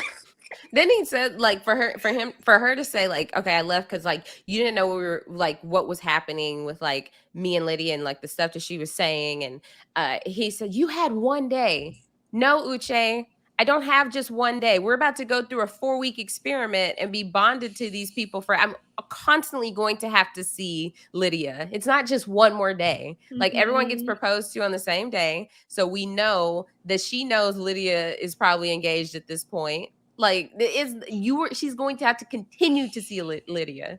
Also, can we say how sinister this is? So it seems like Uche and Aaliyah, that Uche finally told Aaliyah maybe like 2 days before a proposal, which is like, that's so much pressure than saying it so much earlier on.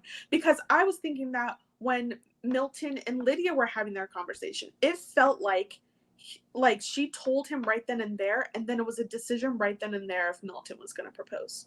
Like, no break. And I'm like, that sucks. Like, Aaliyah, yes, escape, because like, what do you mean?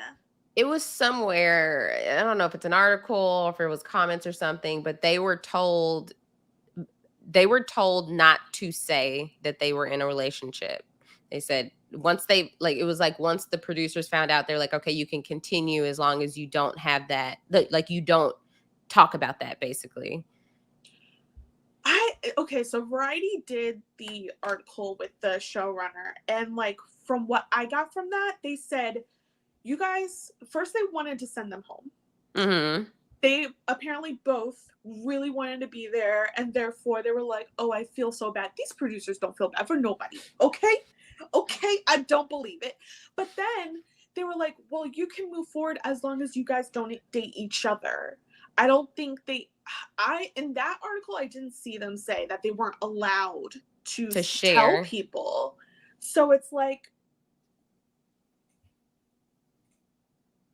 right. So you waited to the very last minute, and you're mad that she was like, I decide to flee. Yeah. I decide to flee. Because what? One more day. You had one more day. And you made sure of that, didn't you? Right. So then we got them this lunch they had, which is at Fig and Olive. I haven't eaten there yet, but it's definitely on my mind to visit. I know where it's at. But the energy that Aaliyah came with was, oh, I am so apologetic. I want to be with you. And I was like, wait, you're saying too much. You've heard nothing from him. You don't know what page he's on. Why are you saying all of this stuff up front? Yeah,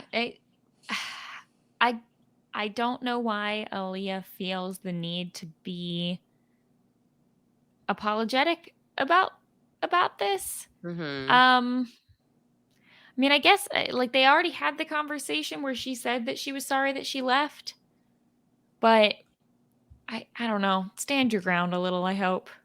I think there's a lot of shame, honestly. That's part of her dynamic with Uche. Like, her bringing up, like, cheating before, and Uche really played into that, of, like, really trying to shame her. And she's like, Mhm. I've already been through this. I actually really hated myself for this. And, like, and it's just, it feels a lot of, like, Aaliyah moving through, this whole situation with like a lot of shame. So it makes sense for a person with a lot of shame who's been shamed by this person who claims that they're just so self-righteous and everything, that she's wrong. She's so wrong for like listening to her instincts of like, this ain't right. I gotta go. Yeah. So not surprising. Yeah, it's hard. So I know that Asia, you said that you have some more information about Uche and some things that he's come out and said about not just the editing, but also I guess maybe his side a little bit. Do you have anything Yeah. you want to highlight from that? So wait, during this lunch, it was as if it was like a breakup lunch. It was as if, Mm-hmm. she came there wanting to get back together. He decided like this is not going to work out between us. He did say, so he did it like an ask me anything on his Instagram. One of the questions was, why did you tell Aaliyah it was over? Was she not what you expected looks wise? He said that it's over between us is a post-production soundbite. At lunch, we both forgave each other. We held hands and shared our first kiss. Then we agreed to date outside of the show. So that was very interesting to hear because we did go back and the it's over between us did not come out of his lips on camera. So I think it's very interesting if they did decide to date outside the show, then why wasn't she at the big group meeting? I mean, I know it's like outside the show, but there would be no reason for her to be like, okay, I don't want anything to do with Love is Blind. She could still be there as part of the pod squad because she was friends with people. I think some of this is a timeline thing. I think it feels like based on this edit, we might be skipping large chunks of time that for all we know, this Pod Squad meetup is 10, 15 days. It could be, it could be 2 weeks later. So maybe they Mm-hmm. dated for these 2 weeks, but had broken up at this point. Maybe the meeting, maybe they didn't meet until after this. We don't know when they met. We don't know when this happened. Maybe, maybe Aaliyah, because he mentions when they meet for lunch, he's like, I slid into your DMs. I follow DMs. I followed you. You blocked me. It's like back and forth, back and forth. Did that happen over a matter of Like a hours, of day. days, of a day? Like, it's definitely possible that the timeline isn't exactly what we think it is. So we'll probably hear more about that at the reunion, but it could be that they did date, but they dated for a week, or it could be that they hadn't at this point when the Pod Squad meetup happens hadn't actually had their lunch yet. We don't know. Mm-hmm. So another question was, what is your current relationship with Aaliyah? He said we're on good terms. And then one thing that they did talk about was, and during this lunch was, she was saying like, I feel like she might have known you were here. And did y'all decide to do this together? Y'all should just did the ultimatum. The question was, do you really think Lydia followed you there? He said 100% confirmed. I brought up Instagram because this was the method. More on this later. And so he said on here also that the reason he was able to do this Ask Me Anything was because he can talk about anything that's fact up until the episodes that have aired. And so if he says more on this later, maybe we'll find out something in the reunion or something. But there's this speculation that, especially even on TikTok, there's speculation that she found out he was going to be on the show somehow and then basically just directly pitched herself to the producers like, hey, I know this guy that's going to be on. But it's like it's conflicting stories because if they found out. Can't be both things. It can't Right. be both that it can't both be that a lot of people apply to this show and haven't heard back and that it's so easy on this show that you could just, slide into the DMs of the casting people.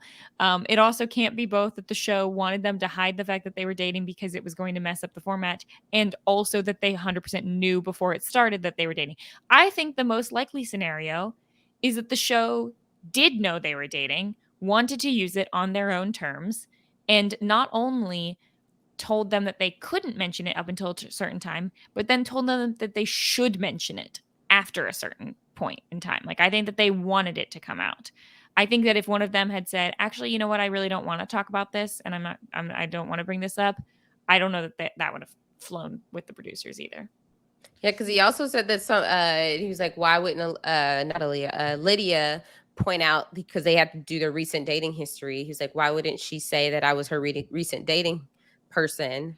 Because someone asked, because we do later find out at the party that Lydia says, you slept with someone else while we were dating, right? And so someone asked, did you cheat on Lydia? He said, no, Lydia and I were never together. We dated for a short time and we're both seeing other people. In the casting process, we were asked to disclose our most recent relationships. If she believed we were in one, she would have disclosed my name or photo, and the producers wouldn't have allowed both of us on the show. Well, we don't actually know that the producers wouldn't have allowed Sure. both the show. And also, that's a little nitpicky there, where it's like, well, no, we were dating, but we were never together. We were never in a relationship. It seems like We you guys weren't both weren't on the same exclusive. page They weren't about exclusive. that. They weren't exclusive. Yeah, she definitely thought it was more like, she thought more of their relationship. I mean, we've talked about that. She thought she had a higher view, or like she had more hopes for their relationship than he did. Clearly, they had very different perspectives. But yeah, this whole like invading his privacy, and then she clarifies, like, I guess it's like crossing over into their conversation at the party. She clarifies that she opened a drawer and found things. And he's like, no, you were snooping through my things. And so it's just, and then like all the people I follow, you have been watching their Instagram stories for weeks, and you've been, why have you been keeping tabs on them? And she's like, oh, I don't know the Instagram algorithm. No, girl, admit it. You were just looking. You were looking at their stories. You were trying to figure out more about this man by looking at the women that he follows. Or like, oh, who is he seeing somebody else that he follows? Because if we're not exclusive, then is he like, who is he? Who else is he with? Like, she was doing her version of some research, but then tried to play it off like the Instagram algorithm made her go specifically to their stories. I just want people to be more honest. I think she should have just said, yeah, I was looking at some things. Yep. And I mean, she's mentioned that she wasn't necessarily in the best place during a lot of this, the time that they were together. And so, it's a chance that maybe she was, not necessarily acting how she would normally act. It's also possible that she did use their relationship as a way to get on the show for whatever reason, but that it ended up being that she ended up really liking Milton and whatever. Like, one thing that I did take from the Lydia and Uche conversation was it really didn't feel like she was still into him. I mean, I don't know. No, yeah, I felt like I was surprised by that. I did think that there was still something there. Like, there was still potential there, but I got very much so, I'm good with Milton now. I actually don't, I'm not interested in this mess that you have going on. It felt like she was very turned off by him. Maybe not at the beginning of the conversation, but after their conversation, I didn't feel like she was like good on that. I think there's a difference between like I think there's a difference of like being into someone and like still having feelings of like wanting to get back at them. like let's be honest. Like, I feel like this whole situation's kind of like, okay, maybe I am not into my ex anymore, but I definitely want to show them up that I'm doing better without them. And like, Lydia's first choice wasn't Milton. like that's not the case. She was determined to leave engaged, I think. And and I still have to think about how Lydia and Aaliyah apparently had like a blow up before she left. Like with Aaliyah saying, "Hey, if things don't work out between me and Uche, maybe you can have him," and her being like, "Fuck you, like I don't want him." And it's like, but you were excited to tell me everything you knew about him. Like on the first day that we saw of the pods, you took it very seriously when he was talking about like, oh, maybe it's a sign and stuff. So which is it? And I honestly think it was after meeting Milton. Like, I don't think they have this amazing connection that they're like meant to be, but I do feel like she sees like, oh my gosh, okay, it is a little bit easier being with him. He's giving me validation. There's no guessing game here. Like, what was I ever doing trying, like thinking that Uche was potential? Like, once she was able to see better, then she's like, okay, I can do better. And I do feel like it was different energies in the pod than now, but I think the difference is the few days that she got to spend with Milton where she's like, okay, maybe I don't like like the me who I was when I was trying to be with Uche is not what is it. Like, I mean, I don't think she's that self-aware, but I do think she's having that realization as this is all happening. She's not having to have this kind of blow up with Milton. Obviously, they don't have all that history, but I think something has changed.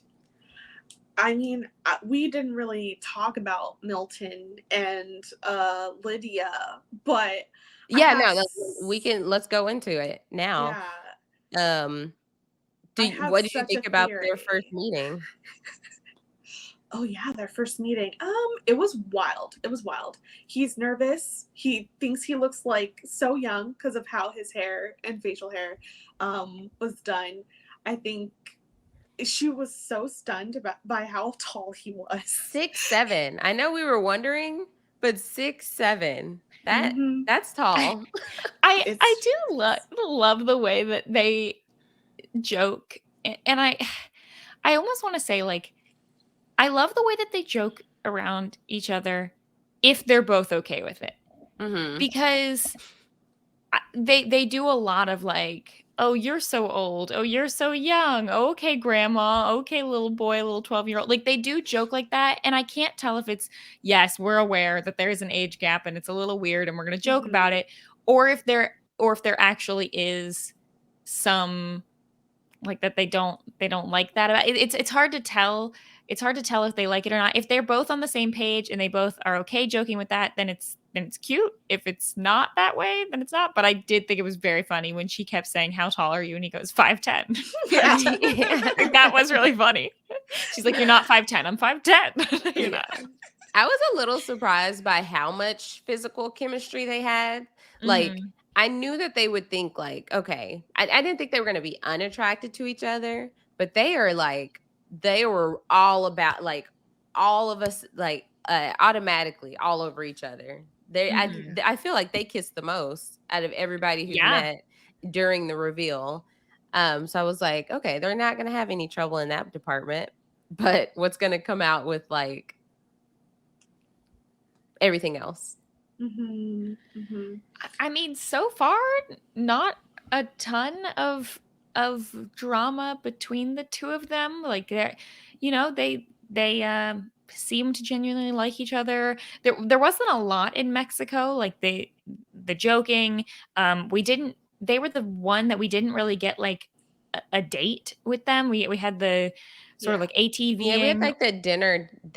Oh yeah, we didn't get like an excursion type of thing. Right. They didn't go golfing or do anything, but they you guys didn't think much of the shorts fight? Okay, well, so for him to think again, this that is it was an the whole age joking thing. I think the joking starts off as joking, and it's totally seeds of actual issues that are come up. that's probably the more realistic way of looking at it, because with both of them, they weren't. It's like they're saying it with a smile and they're joking, but I think she was saying, no, like, I really do want you to match me with me, and I want you to wear this. And with him, And he he's says, like, I'm I'm not not going 12. to wear this. Like, Mm-mm. I'm not going to have you dress me. I'm not going to wear this. I know it looks good. And I 100%, I'm not sure who I feel like should have caved there. Like, I kind of see with both of them. Like, I feel like with her, it's like, okay, he doesn't want to wear that, then drop it. With him, it's like, but why don't, like, are you really putting up such a big fight where you won't wear the thing? Like, I don't know. I was on both sides on that one. It was hard because I was like, but what, like, if I were her, I'd be like, but why? Then they tried to just play it off, the joking and stuff. But Mhm. that's important because it's not as minuscule as I don't want, it's not like I just don't want to match. It's him thinking, it's him, I don't know, maybe not overthinking, but him thinking about his age and being very conscious of his age and Mhm. thinking that, oh, if I wear this is her dressing me, and that means it's like she's older than me, and I'm allowing this, and like I can't Yeah. decide for myself, and I can't make this. He Yeah. like internally, it's a way bigger thing than just, oh, we're both wearing black pants. Yeah. Yeah. It's weird. It's weird. I think the age is such a big thing. Cause yeah, we know he cares. He cared enough to say, oh my God, I look even younger on this first reveal. And then her bringing up the age is like, well, now I'm gonna call you old. Like, now Yeah. either you're gonna drop it because I'm on television calling you old, or we're just gonna Hmm. be going toe to toe on this. And like, she like was locking him out of a freaking closet. Like, this is my thing about the whole Lydia and Milton thing, is like, I'm like, oh, this is how Lydia is with like most of her relationships. I don't know if that's fair or not, but I'm still thinking about what her dynamic probably was with Uche. And I'm like, she doesn't drop things. She Hmm. does not drop Her brother things clarified that. at all. And it's like, that's like kind of an issue. And like, this can't be a mother son dynamic. It just can't. It has to be a romantic partner. And the shorts thing, her like pouting and thinking like that's gonna pull, and he's like, no, just Hmm. no. It's like, Yeah, I oof. feel like it was a small incident, but it did say a lot. Mm-hmm. And then once we got back to Houston, we got a little hint of his work schedule, which Mm-hmm. I don't think that they included this just randomly. I Mm. feel like it may come into play at some point about him like working nights if they start thinking that, but their issues. I mean, we don't have that much time left through episodes 8, 9, and 10, but it could be something. I just feel like, Mm-hmm. or they just didn't have enough content. But Right. we saw his bachelor pad that he has where he lives with his roommate, and with the 2 cow rugs. Two Uh, carrots. Okay. Lydia, you're wrong. The cow rugs are awesome. Just like, I don't know what you're talking about. No, Nicole, is I that a love cow cow I see things. in the I've got, background? yeah. I Nice. it's yeah, look, if it's like actual hides, I don't know about that, but if it's just like a cow aesthetic, then I'm cool with that. Mm-hmm. It does always crack me up when you have the like older woman younger guy relationship, and they're like, oh my gosh, this looks like a dorm room, there's no decorations, there's no, like, yeah, that's pretty, yeah, most of the time. I mean, not always, but That's like a how it lot of the time. looks. Yeah. I I loved his roommate. Was it Josh? I think was his name. Yes, Josh. When he said something, I can't remember what it was, but he said something about Milton, about how mature he was or how great he was, Mm-hmm. and Lydia was like, "You planned this," and you see them like fist bump, like, and that was so funny. It was so good. I'm like, he's such a trooper. He's such a wingman. It was so good.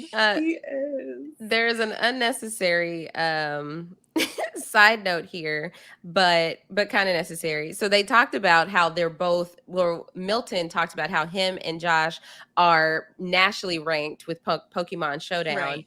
Pokemon Showdown tweeted, Oh my and God. they said, what did they say? They were like, just to clarify, gosh, where is it? They don't tweet that much. But they clarified that he's ranked actually like 17,000. And so he's like, they were like, and So, like, that's yeah, they're oh ranked. yeah, they You're just said ranked despite low. Yeah, despite claiming to be nationally ranked, Milton is currently ranked approximately 716,115th in Gen 7 random battle, his highest rated format. That being said, he's not wrong. He's still nationally ranked. We appreciate all of our players. Keep grinding the ladder. Yo, why did you? I love put that. out there? Oh, Milton. Yo. This is what you get. This is like me trying to like brag about something knowing that people won't ever find out, like won't ever do the research for it. It's like when you put something on your resume knowing that no one's gonna check. Pokemon Showdown said, no. No. They Yeah. said, hold up. And the fact that Milton's also like, yeah, and it got banned for like trash talk. It's like, you're so young. I'm They're That's banned not in the cute. US. That's not, Yeah. it's not the Not flex at you think it all. is. Yeah. Oh my gosh. But Lydia, he warned her when he was really wavering on proposing. He's like, "Can I still Can I play play my with my Wii?" Wii? Yeah. And she said, "Yeah." I didn't even know people were still playing Wiis. I guess they are. It's ridiculous, yo. And like, even with the whole apartment situation, Lydia was trying to take control of that. She was like giving away the cow rugs to the Yeah. and Which I did also think was funny. Like when she walks in, she says, "I've heard so much about you, and guess what? You can have these cow rugs." Congratulations. Yeah. Congratulations. But And this is like, I can't tell, because if it's okay and they just joke for the camera, but then like afterwards they actually like do come to like a consensus, then like that's fine, whatever. But it's bordering on, is it fake, is it too much, or is this real? Because like I like that Milton is confident to like standing up to Lydia. yeah. I like that. And maybe that just works. Like there are couples who just like, that's the way they talk, and that's fine, and it works out. And on the surface you go, how could this possibly work? They both are just so, it seems like they're both so against, each other, but in like a lighthearted way. But maybe it works. Maybe it works, and I don't know. I mean, yeah. Lydia has just burned up her goodwill with me, dog. Like, I'm sorry, but like, justice for Aaliyah forever. And I think with the whole Aaliyah situation and how that went down so bad, because again, Aaliyah was ready to call this woman her sister, but she ignored her boundaries. yeah. And what we hear from Uche, he's not a great source, but he says she crossed his boundaries. So maybe I'm just really on edge, but every time she does something with Milton, I'm just like, is this a boundary testing issue? She's like, boundaries are just suggestions. At this point. So we did, last but not least, we did get to see her meeting his brother, or him meeting her brother and mom. Yeah. Right. And it seems like her mom really liked him. I feel like the meeting went well. Seemed like it. There weren't any like major that one went well. concerns. I think based on the upcoming, it's going to be her family that's a little bit more confused about things. Or his family, family. Sorry, his family. Yes. Yeah. So we'll see when we get to that. But yeah, I mean, meeting with her mom and brother seemed nice. She heard grandchildren and had no other questions. Yeah, she's like, oh, we are good. That is all I needed to know. But I do think it's interesting that, he came into it over, he's like, do I need to seem more lovey? Do I need to seem older? And it was like, just be yourself, Milton. And if that doesn't work, then y'all aren't meant to be. I just wonder, is he so in his head about their age that it's going to come to a head? Or are they going to be good enough to actually get married? Like, I wouldn't even be surprised if both these couples got married. I like Milton. I like him as a person. I think he's nice. I don't get why he's on this show. I don't know why 24-year-old Milton feels the need to be set up on a blind date love marriage. I don't know that part. I don't know either. But Milton seems nice. I'll give you the if you're wondering who my brother is into on this season. My brother likes Milton. He's like, Milton's cool. Milton, he's like, I can't imagine that anyone's watching this and not liking Milton. Like, okay. Well, I don't know if you guys heard this, but is it the TikTok drama? People have accused Milton of having a girlfriend, like a long distance girlfriend, like right before leaving. Then he messaged her, hey, I'm gonna go on Love is Blind. Yep. Then he got his phone back and was like, so I'm engaged. Yeah. So basically, when they started filming, a girl came on TikTok and was like, I was dating a guy who was on the current season of Love is Blind. I'm not sure when it's going to come out, but it's in Houston. And he broke up with me right before going on the show. And then that TikTok is gone. People can't find it. But her friend posted a TikTok and said, when the guy who was dating your friend is on Love is Blind, and she was like having like a judging face. Mm-hmm. So I don't know about that. Here's my thing, and it truly is a question because I don't know where to land on it. If you're in a relation, because people are in relationships, and who knows what their actual like mental state. It's like, this is good for now, Mm-hmm. or what is it an automatic knock on them if they're like, I got this opportunity to be on TV and potentially find love? Yes. Obviously, it's an automatic knock. If I'm dating someone and they say they have an opportunity to be on this TV show and it's a dating show, yeah, no. Yeah, you're personally not gonna like it. Obviously, the ex is gonna be like, that's BS. But I mean, as like the general population is like, if you are in a relationship, you have to stay in it. Even if you get approached about something else that obviously you're like, actually, this obviously isn't the relationship for me if I'm even considering doing this. Well, yeah, I guess. I think that's a problem is I'm picturing myself being in a very like normal, stable relationship and then someone wanting to go on a dating TV show. Exactly. I mean, it would be, put it this way, it would be a conversation if they were like, I want to go on the challenge. And I'd be like, that is not usually a great great sign for relationships. Like, but when it's dating, yeah, not for me. But I was actually thinking a little differently. I was thinking like, if you go on Love is Blind or some other show, I don't want people coming out of the woodwork being like, oh my gosh, I went to high school with this person. Now they're on Love is Blind. I remember, them dating so-and-so or whatever. Look at this mess. Like, I don't want people doing that. No. So, yeah. Yeah, I don't know. This just keeps happening. I mean, I don't know. Is this the new SK and Raven? Are we going to be doing some deep dives into Milton's past relationships? I'm not sure. I don't know. If maybe if they get married, there will be more that comes out. Like she'll feel a need to say more, but there isn't. I think it really depends on if Milton was in a relationship, long distance, maybe it was, we don't know the exclusivity, and he goes on this show and he's like, look, things may or may not be working out. We go on the show and they come back and say, actually, you know what? I'm in a relationship. Sorry. I'm now engaged to this person. Yeah. That's one thing. It's another thing if Milton comes back and he's like, listen, I'm engaged to this person, but it's not real. And like, I'm with you. Like those are two very different stories. Yeah. And that's how SK approached it. Right. Like, oh, it's just a show. We're not actually together.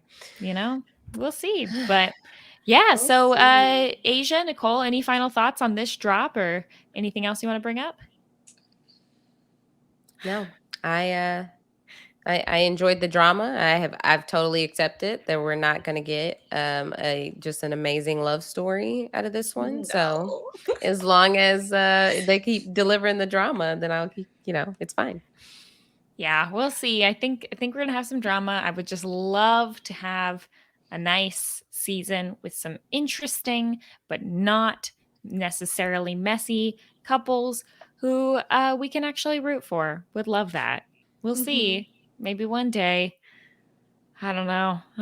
You hear things in the mill about how difficult it is to find people who want to go on this show. And I'm like, yeah, because of what you're doing with the show.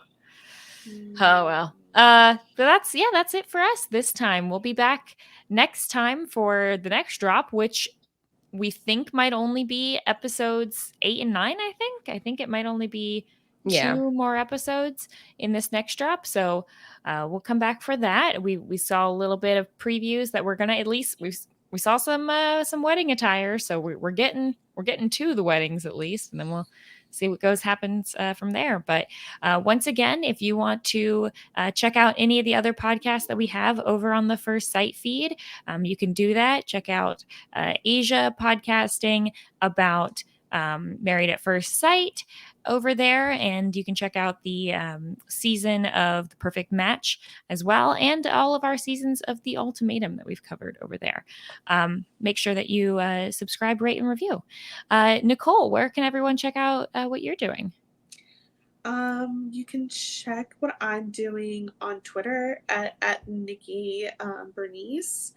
I am writing for Collider, so it'd be nice if you checked out the reality TV vertical on there. And I am also at Black by Reality on basically all socials. The podcast right now, we are covering Love is Blind as well. I'm doing exit interviews for Big Brother. So it's nice over there. It's for Black bi baddies and those who love us, they say. Oh my gosh, yes. If you want to hear some more Love is Blind talk from Nicole, definitely check out her podcast. Aysha, what all do you have going on right now? Yeah, so everybody can follow me on social media at Aysha like Asia. That's AYSHA like ASIA. Married at First Sight premieres October 18th. So Jason Reed and I are finally getting back together. I've missed him a little bit. We usually talk all the time, every week, year round, but they gave us a nice little break. So we'll be back up and running, talking about Married at First Sight season 17, which is taking place in Denver, Colorado. We do have a first where a bride said no at the altar, I believe. So we'll see how that all transpires. And then, of course, Big Brother 25 coverage over on Rob has a podcast. And for anybody who is a follower of Rob as a podcast, I will be in New York this week. So come give me a shout, a hello, and let me know if you listen to this podcast, because I love meeting everybody. And yeah, anything else I am up to? Oh, I also wrapped up coverage of The Other Black Girl over on Post Show Recaps with the amazing Mari Forth. We had a great time talking about that season of The Other Black Girl, which is on Hulu. So go check it out if you haven't already and listen to the podcast. But yeah, anything else I'm up to, I'll tweet about it. Awesome. Thanks, Aysha. And over for my own end, you can follow me everywhere at Frail Mary. And if you are listening to Big Brother coverage over at RHAP, if you're a patron, you can check me out. I'll be on the slop this week. It's definitely 100% my first appearance. Have not shown up on the slop in any form. So this is the first time for this year. And since Mary. And since Rob is going to be in New York, it's going to be myself and Chappelle holding down the slop. So definitely check that out for some probably unhinged time over there. All right. Well, until next time, thank you all for joining us.